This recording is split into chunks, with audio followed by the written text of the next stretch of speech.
Happy Holi everyone. তোমাদের হোলি কেমন কাটছে সকলের?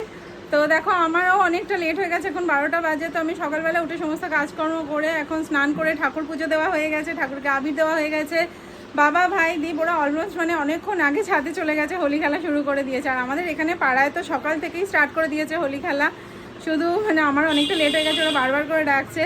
তা দেরি করবো না, আমি খুব এক্সাইটেড হোলি খেলার জন্য। তো চলো যাওয়া যাক ছাদে, দেখা হচ্ছে তোমাদের সাথে ওখানে। তোমাকে আমি আগে দিয়ে দিচ্ছি পায়ে। হ্যাপি হোলি।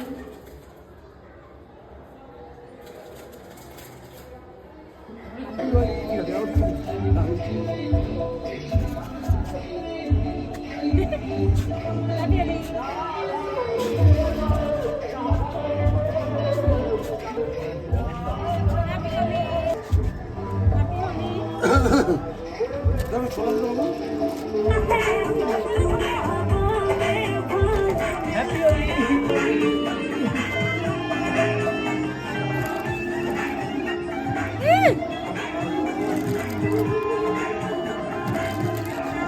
দেখো কি অবস্থা করলো।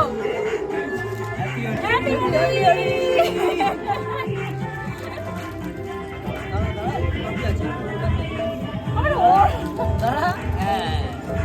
ওর মুখটার অবস্থা দেখো, আর আমার মুখটার অবস্থা দেখাও। আমার মুখটার অবস্থা দেখাও। আর আমার তো কিছু বোঝাই যাচ্ছে না, জায়গা নেই, কোনো জায়গা নেই। আর শুধু দাঁতটুকু জায়গা আছে বোধহয়। শুধু দাঁত দেখা যাচ্ছে, দাঁতগুলো শুধু দেখা যাচ্ছে। হ্যাপি হোলি সবাইকে। ও হ্যাপি হোলি।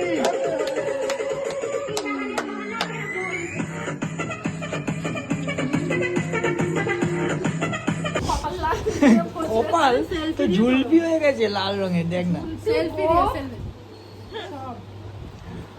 তো আমরা এখন স্নান টান করে খেতে বসেছি, আর আমাদের হোলি স্পেশাল মেনুটা একটু দেখিয়ে দাও। তোমার মুখে রং ওঠেনি এখনো? না, কপালে চোখের তলায়, সবার কপালে চোখে রং লেগে যাচ্ছে। হ্যাঁ। আমাদের মেনুটা দেখিয়ে দাও আজকে। মেনু আছে আজকের এই যে রাইস আর মাটন স্যালাড আর স্যালাড। এই